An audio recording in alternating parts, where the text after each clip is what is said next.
아론이 자신을 속하는 속죄 제물로 숫소를 바쳐 자기와 자기 집안의 죄를 속하는 예식은 다음과 같다. 그는 먼저 숫소를 잡아 자신을 속하는 속죄 제물로 바쳐야 한다.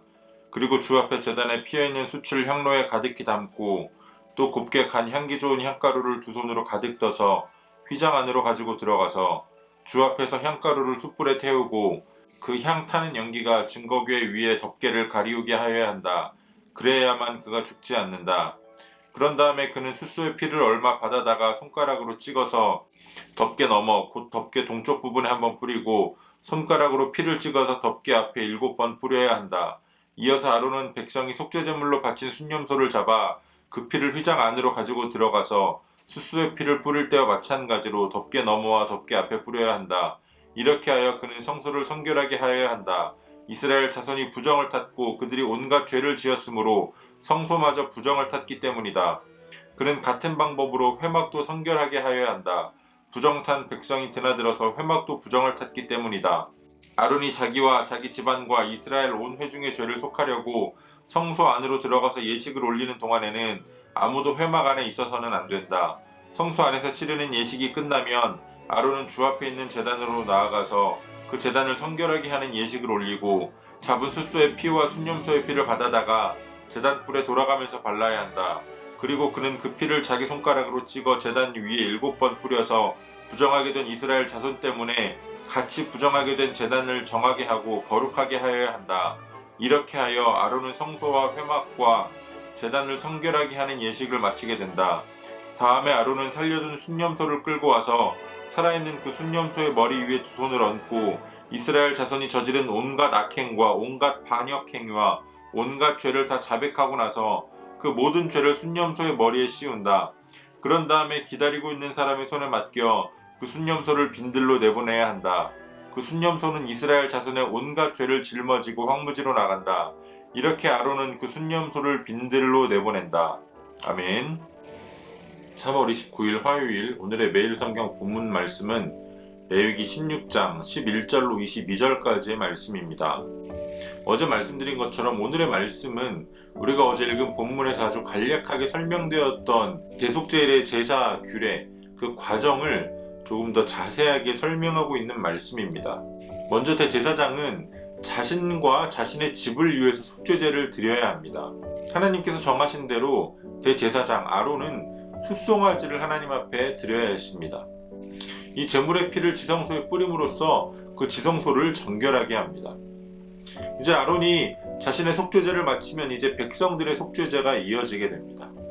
우리가 오늘 본문에서 볼 수 있는 것처럼 하나님은 백성들의 죄로 인해서 백성들이 부정해졌고 그 부정으로 인해서 성소가 부정해지고 회막 전체가 부정해졌다라고 말씀합니다.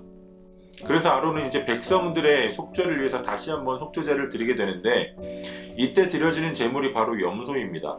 우리가 어제 본문에서 읽었던 것처럼 2마리를 가져다가 제비를 뽑습니다. 그래서 한 마리는 하나님께 드리는 것으로, 하나님은 아사셀 염소로 이렇게 정하는 제비를 뽑는데 하나님의 것으로 뽑힌 염소는 속죄제사의 규례대로 잡습니다. 그 제물의 피를 성소와 성막 전체에 뿌림으로 백성들의 죄로 부정하게 된 그 성소와 성막 전체를 정결하게 해야 합니다. 그리고 이제 그 아사셀 염소는 아론이 그 머리에 두 손으로 안수를 하고 이스라엘의 모든 악행과 하나님께 대한 모든 반역행위와 모든 죄를 자백합니다. 그 후에 아사셀 염소는 그 백성들의 모든 죄를 다 지고 광야 황무지로 보내지게 됩니다. 이 레위기에 나오는 많은 율법과 규례들이 우리가 이해하기에 난해한 부분들이 많지만 특별히 어제와 오늘 본문에 나오는 이 아사셀 염소에 대한 규례도 상당히 난해합니다. 이 아사셀이라고 하는 말의 그 뜻조차도 우리는 확실하게 어떤 것이다 라고 이해하지 못합니다. 크게 한 3가지 정도 해석이 있는데 그 중에 어느 것이 더 정확하다라고 말하기도 어렵습니다.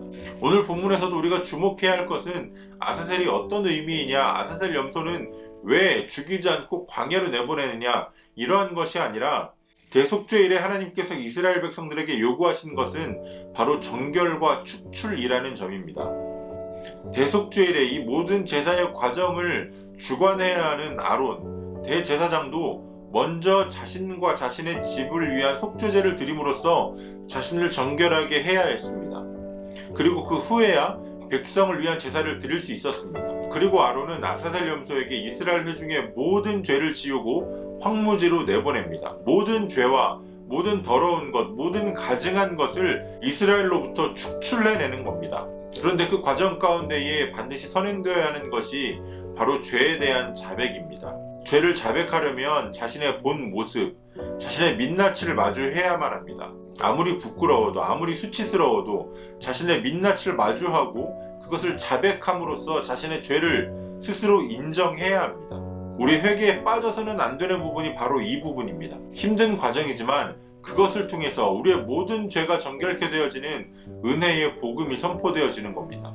우리가 주님을 영접할 때에도 내가 죄인임을 자백하고 고백하는 그 과정이 반드시 필요합니다. 대제사장조차 자신의 화려한 그 대제사장의 옷을 내려놓고 수수한 모시옷으로 자신의 민낯을 마주하며 겸손히 하나님 앞에 나가야 했습니다. 누구나 예수님을 믿음으로 말미암아 하나님 앞에 설 수 있게 되었다라는 것은 이제 우리는 회개하지 않아도 된다라는 뜻이 아니라 매 순간 우리는 자신을 돌아보며 나의 죄를 고백하고 회개하며 하나님 앞에 서야 함을 뜻합니다. 오늘도 우리 삶의 매 순간 참된 회개로 우리의 모든 죄악을 우리로부터 축출해내고 또 그로 말미암아 주시는 우리를 정결케 하시는 하나님의 그 은혜를 온전히 누릴 수 있는 저 여러분 되어지기를 소원합니다. 오늘도 주신 본문의 말씀을 몇 차례 더 읽으시면서 여러분들 개별적으로 하나님께서 주시는 하나님의 음성을 묵상하시고 또 각자의 기도로 오늘의 묵상을 마치도록 하겠습니다.